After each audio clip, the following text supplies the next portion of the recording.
Well, hello everyone. So I decided to go live today because for just a little bit to share with you some of the granny squares that I am making and for projects that I have um, in front of me that I'm working on actually. This hat is the same hat basically almost as the hat I made for myself. So people love this hat so much that I decided to make more. But I wanted to share a tip with you before I begin crocheting. So the variegated yarn that you use for these projects, which I am looking for my here, this is a good example. This is green and it was a very light green like this at the very beginning of this, um, at the very beginning of the ball, right? And it kind of turned into this, and now it's more like this. So, in these variegated ball of yarns, you get like two or three different contrasting hues and colors, whether they're earth tones or reds or blues or purples. This is like buying three balls of yarn, if not more. So, with that said, I took advantage of that. And with this hat, even though the center of the granny square is just a solid, chunky pink, um, the second and third rows here are not. They are actually just like this ball of yarn, they're variegated, but you can see the red here is a solid red, and then it goes to kind of a speckled off, kind of a little bit of purplish brown almost. So you get a nice contrast going there. And that's kind of like an economical tip I wanted to share with you is when you get your, which you probably already realized, but when you get your variegated yarn, you are really getting two or three balls of yarn in the same um ball. So with that said, um I am working on more hats because I'm getting ready for a festival or fair in November in my community, and people love my hat. They love this hat that I wear when I go out, and I have clips in my hair, so I won't wear it today. But they simply adore it, and they ask me for it. Where can I get it? And they've connected with me. So I got about a half a dozen new connections just based on this hat. And so I am now making variations of the hat.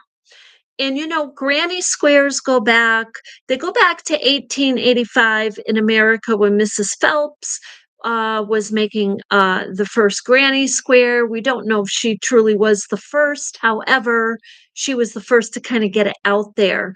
Um, Actually, the crocheting like this goes even farther back to Ireland, where they were crocheting and creating lace right from the yarn. Or from their designs. So I am working a few different stacks here. People love red. I am making some gifts, and everybody I asked, I said, "What color do you want your hat?" And they all said red. They just loved this hat that I made for myself.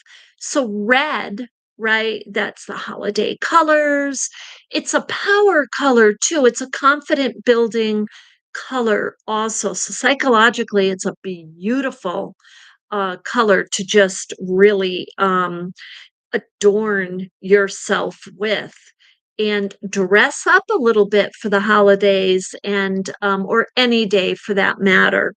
So those are the colors I'm working, and I am working this beautiful green with a rust, and then I'm going to put green with some of this pink and maybe the variegated red, and that's what I'm working on today.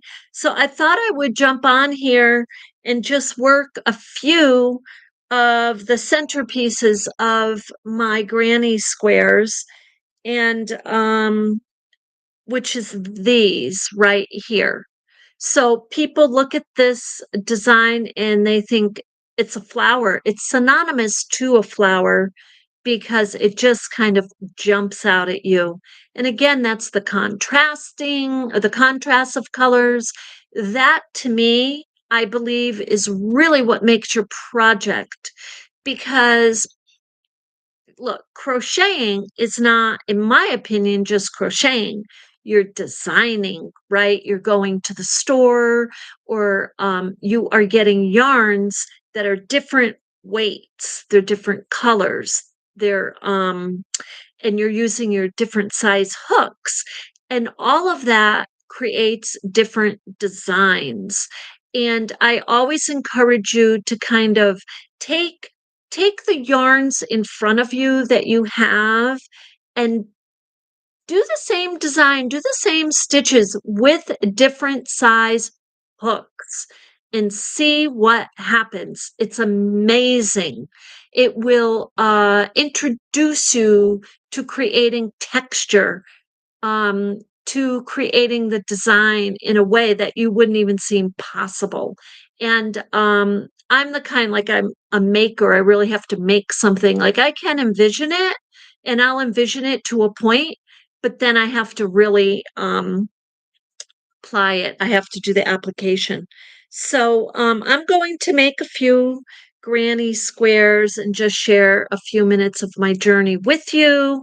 I thought I would get on here live if anybody was out there and had any questions, and you're just beginning, or you've been doing this a while and you're kind of jumping back to doing your granny squares.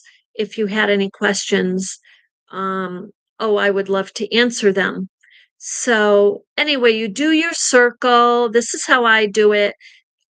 Do your chain three because you need that to count to begin as your first double crochet. And then you begin your clusters of double crochet. So anyway, your chain X is one double crochet, and then you do the next double crochet, and then your third double crochet. And just get your tail out of the way there. And then the way you do this is you chain two, and you continue with clusters of three double crochets, and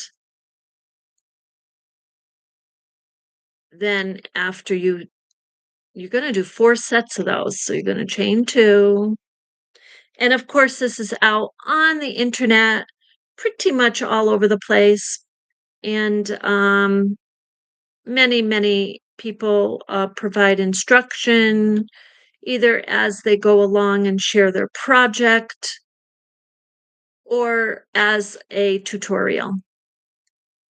So see here, you can see you've got one, two, three.